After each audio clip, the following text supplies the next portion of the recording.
बच्चों, आप सभी का एक बार फिर स्वागत है commerce by BK Yadav YouTube channel पर। और आज हम लोग बात करेंगे forfeiture and reissue of share, अंशों का हरण एवं पुनः निर्गमन के बारे में बात करेंगे। बच्चे लोग, इससे पहले आप लोग जाने होंगे, अंशों का निर्गमन के बारे में जानते होंगे।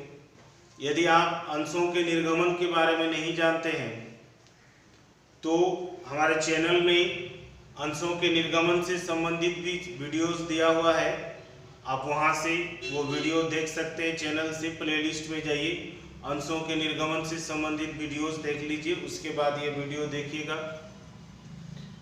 तो ये जो आज का जो टॉपिक है, अंशों का हरण एवं पुनः निर्गमन, forfeiture of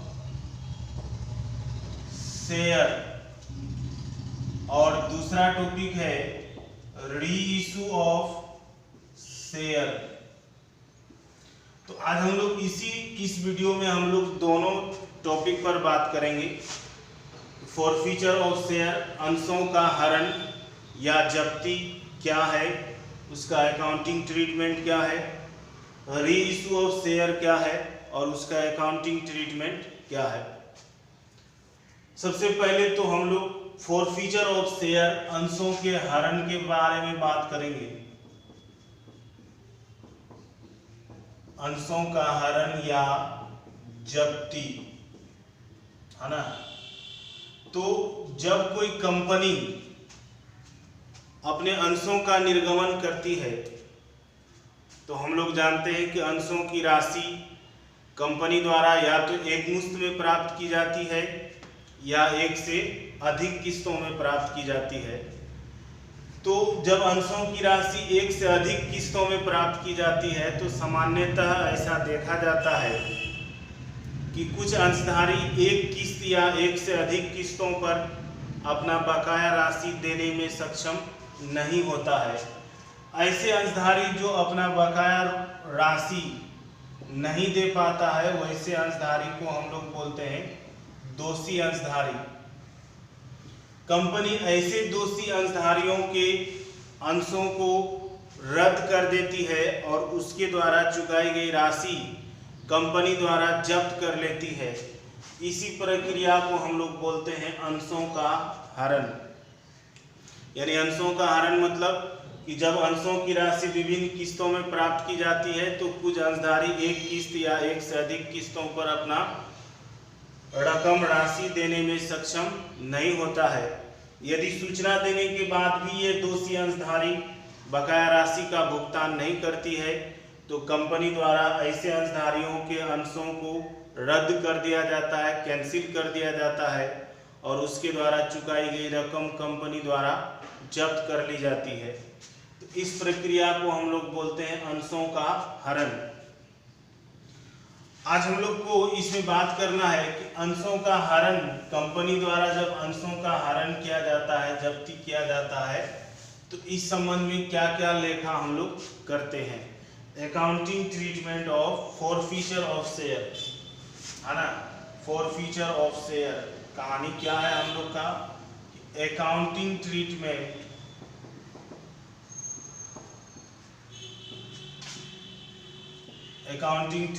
of forfeiture of share,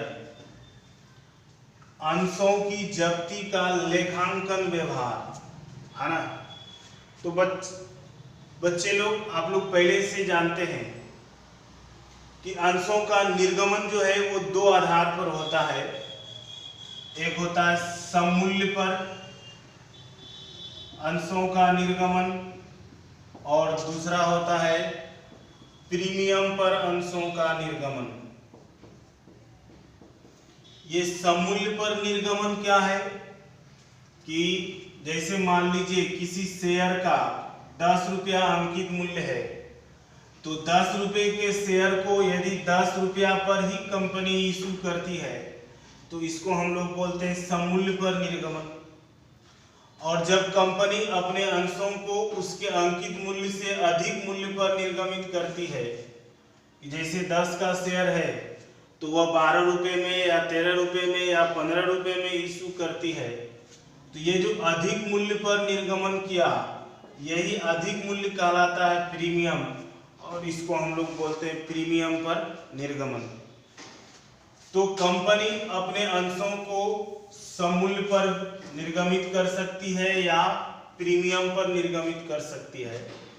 तो इसी दोनों कंडीशन में अंशों का जब्ती होगा कि सममूल्य पर निर्गमित अंशों की जब्ती या अंशों का हरण, सममूल्य पर निर्गमित अंशों का हरण, ये पहला बात हो गया। और दूसरा होगा प्रीमियम पर निर्गमित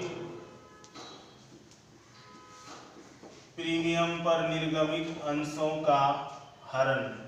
ये दोनों टॉपिक है, दोनों तरह से लेखा होगा। यदि कंपनी पूर्व में अंशों का सममूल्य पर निर्गमन किया है और उसको जब्त करना है तो उसका क्या अकाउंटिंग ट्रीटमेंट होगा। यदि कंपनी अंशों को पूर्व में प्रीमियम पर निर्गमित किया है, उसको जब्त करना है तो उसका क्या लेखा करेंगे।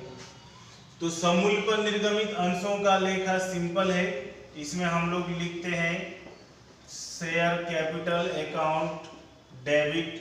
इसमें लिखेंगे हम लोग called up amount that means कि विभिन्न किस्तों में अंशों पर कितनी राशि मांग की गई है वो डेबिट किया जाएगा शेयर कैपिटल अकाउंट के नाम से। उसके बाद दूसरा हम लोग यहाँ पर लिखेंगे forfeited share account to forfeited share account को क्रेडिट करेंगे। एक बात यहाँ जानने वाली बात है बच्चे लोग कि जब अंशों का हरण होता है, अंशों को जब्त किया जाता है, तो अंशों पर जब्त राशि का लेखा करने के लिए एक सेपरेट अकाउंट खोला जाता है जिसको हम लोग बोलते हैं फॉरफिटेड शेयर अकाउंट या शेयर फॉरफीचर अकाउंट। इस अकाउंट में जब्त राशि लिखी जाती है। अंशों पर जितना जब्त किया जाएगा वह जब्त राशि लिखा जाएगा टू फॉरफिटेड शेयर अकाउंट में। और यहाँ पर लिखेंगे हम लोग टू जिस किस्त का रुपया नहीं मिला, अनपेड है, ड्यूज है, एरियर है, बकाया है। सपोज मान लीजिए अगर अंशधारी अलॉटमेंट का रुपया नहीं दिया है तो लिखेंगे टू शेयर अलॉटमेंट अकाउंट। अगर वो फर्स्ट कॉल का भी रुपया नहीं दिया है तो लिखेंगे to share first call account. उसी तरह अगर फाइनल कॉल का भी रुपया नहीं दिया है तो to share final call account. ये सब क्या है, अनपेड अमाउंट, जिसमें वो अंशधारी पेमेंट नहीं किया है वो लिखना है। यदि सपोज मान लीजिए कि कोई अंशधारी सिर्फ फाइनल कॉल नहीं दिया है तो यहाँ हम लोग लेखा करेंगे share capital account DR to forfeited share account to share final call account. अगर वो फाइनल कॉल के साथ साथ फर्स्ट कॉल भी नहीं दिया है तो ये दोनों को क्रेडिट करेंगे। अगर अलॉटमेंट भी नहीं दिया है तो ये तीनों को क्रेडिट करेंगे। इसलिए सिंपल में बात करते हैं कि सममूल्य पर निर्गमित अंशों के हरण का लेखा करेंगे कि शेयर कैपिटल अकाउंट DR मांगी गई राशि, टू फॉरफिटेड शेयर अकाउंट इसमें लिखना है जब्त राशि, और टू जिस कॉल का पेमेंट नहीं दिया उसका नाम लिखेंगे, चाहे अलॉटमेंट हो, फर्स्ट कॉल हो, फाइनल कॉल हो। इसलिए शॉर्ट में यहाँ लिखें क्या, unpaid amount being share forfeited. इसमें हम लोग लिखेंगे नंबर ऑफ शेयर, कितना शेयर जब्त किए है ना, 5, 10, 20, 50, 100, 200, 500, 10, 1000, जितना भी शेयर हम लोग जब्त करेंगे यहाँ नंबर ऑफ शेयर देंगे। तो ये है सममूल्य पर निर्गमित अंशों का हरण। यदि कंपनी सममूल्य पर निर्गमित अंशों की जब्ती करेगी तो उसका इस तरह से हम लोग लेखा करेंगे। अब दूसरा टॉपिक है प्रीमियम पर निर्गमित अंशों का हरण या जब्ती। Forfeiture of share issued at premium. तो इसमें दो तरह का बात होता है बच्चे लोग। पहला बात होता है कि यदि प्रीमियम की राशि का भुगतान, यदि प्रीमियम की राशि का भुगतान अंशधारी कर दिया है, यदि प्रीमियम की राशि का भुगतान कर दिया गया है, यहाँ कहने का मतलब है कि हम लोग जिस अंश को जब्त कर रहे हैं, जिस अंशधारी के अंश को जब्त कर रहे हैं, क्या वह अंशधारी प्रीमियम की राशि का भुगतान किया है या नहीं किया है। यदि प्रीमियम की राशि का भुगतान कर दिया है तो उसका क्या लेखा होगा, यदि प्रीमियम की राशि का भुगतान नहीं किया है तो उसका क्या लेखा होगा। इसमें दो तरह का कंडीशन है। तो पहला हम लोग देखते हैं कि यदि प्रीमियम की राशि का भुगतान कर दिया है तो उसके लिए सिंपल लेखा होगा, है ना। हम लोग लिखेंगे इसमें शेयर कैपिटल अकाउंट DR मांगी गई राशि, उसके बाद लिखना है टू फॉरफिटेड शेयर अकाउंट, इसमें लिखेंगे जब्त राशि, और फिर लिखना है टू जिस कॉल का पेमेंट नहीं किया है, टू जिस कॉल का पेमेंट नहीं किया है या बाकी है ना, नहीं किया है।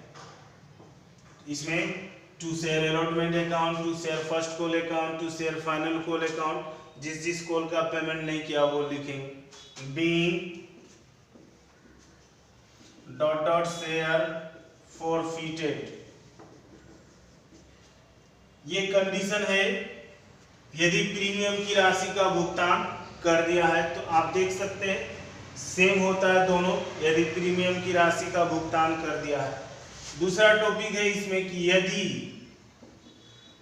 अंशधारी प्रीमियम की राशि का भुगतान नहीं किया है, प्रीमियम की राशि का भुगतान नहीं किया है तो इसका लेखा कैसे करेंगे।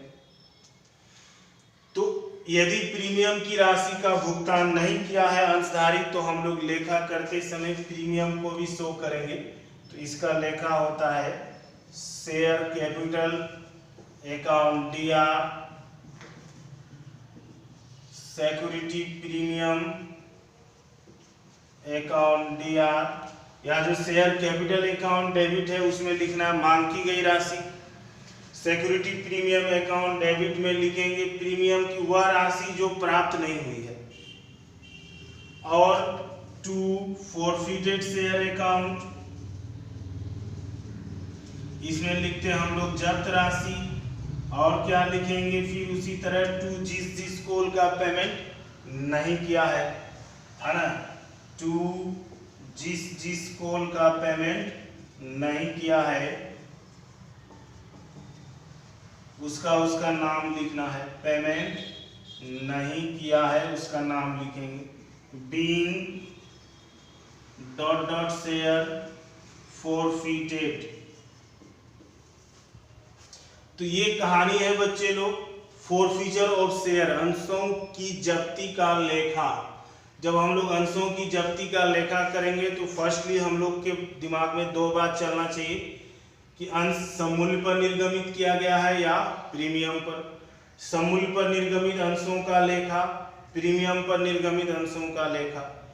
सममूल्य पर निर्गमित अंशों की जब्ती का लेखा और प्रीमियम पर निर्गमित अंशों की जब्ती का लेखा। सममूल्य पर निर्गमित अंशों की जब्ती करेंगे तो इस तरह लेखा करना है, प्रीमियम पर निर्गमित अंशों की जब्ती का लेखा करेंगे तो उसमें दो बात ध्यान देना है कि प्रीमियम की राशि का भुगतान कर दिया गया है या नहीं किया गया है। यदि कर दिया गया है तो सिंपल लेखा होगा, यदि नहीं किया गया है तो हम लोग प्रीमियम के साथ लेखा करेंगे उसका। उसके बाद अब हम लोग दूसरा टॉपिक पर चलने वाले हैं बच्चे लोग, जिसका नाम है जो हम लोग शुरू में बात किए, ये तो है अंशों की जब्ती, और दूसरा टॉपिक है हम लोग का अंशों का पुनः निर्गमन। तो देखते हैं हम लोग अंशों के पुनः निर्गमन का लेखा।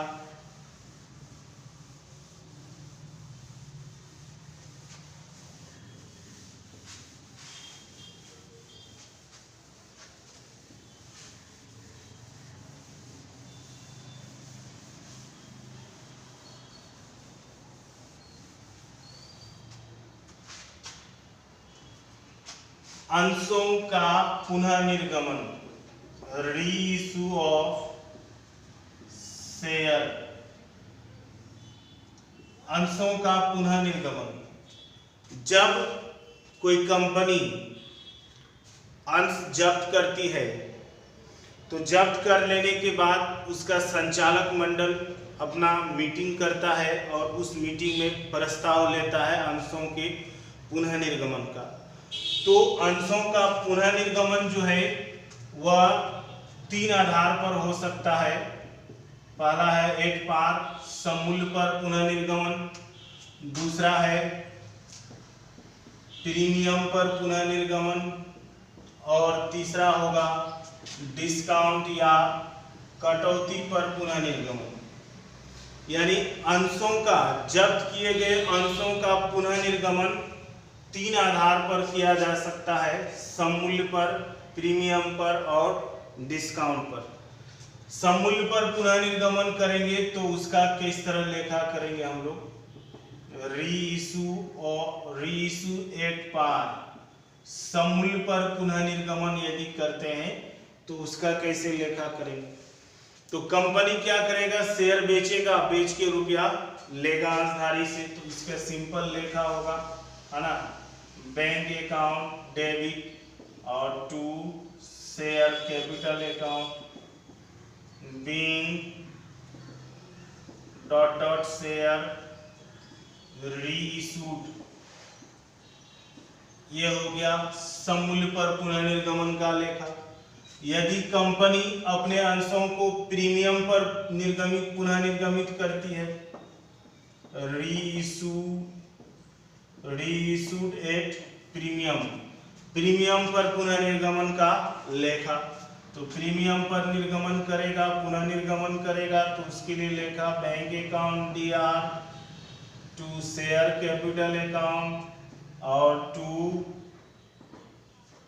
Security premium account being dot dot share reissued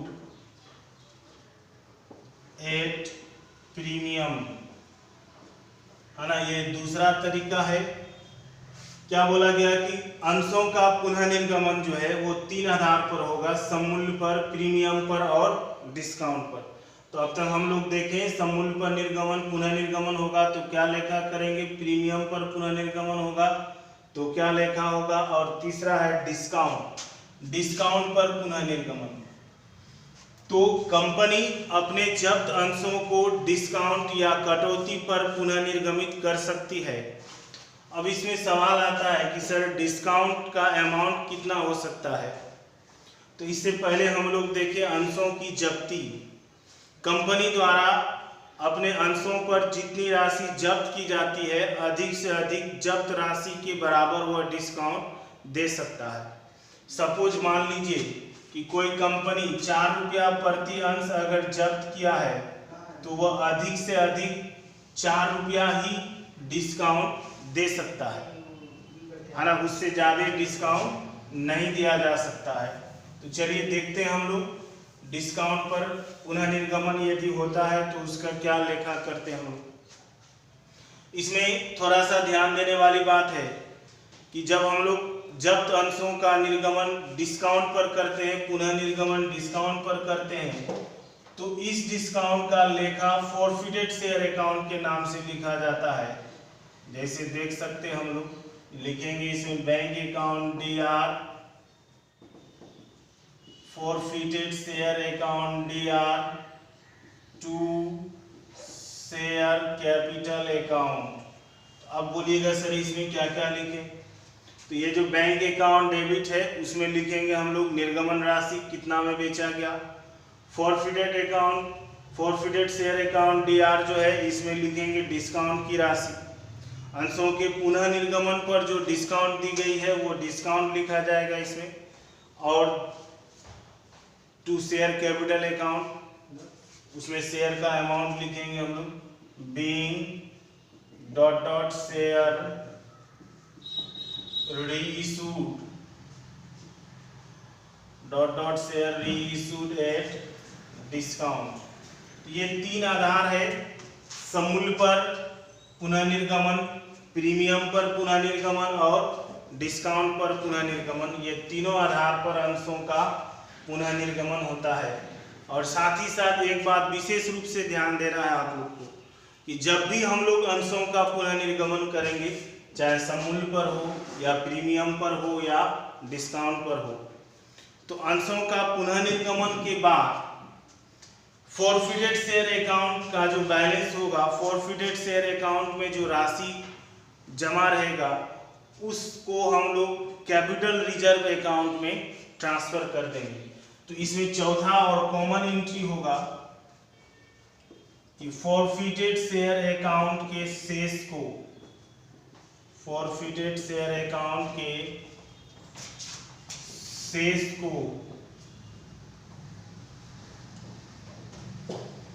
capital reserve account में, कैपिटल रिजर्व अकाउंट में ट्रांसफर करने पर लेखा, यानी जब अंशों का पुनः निर्गमन हो जाएगा तो जितना अंश, ध्यान दीजिएगा, जितना अंश हम लोग पुनः निर्गमन करेंगे उसके फॉरफिटेड शेयर अकाउंट के बैलेंस को कैपिटल रिजर्व अकाउंट में ट्रांसफर कर देंगे। तो उसके लिए लेखा करेंगे हम लोग,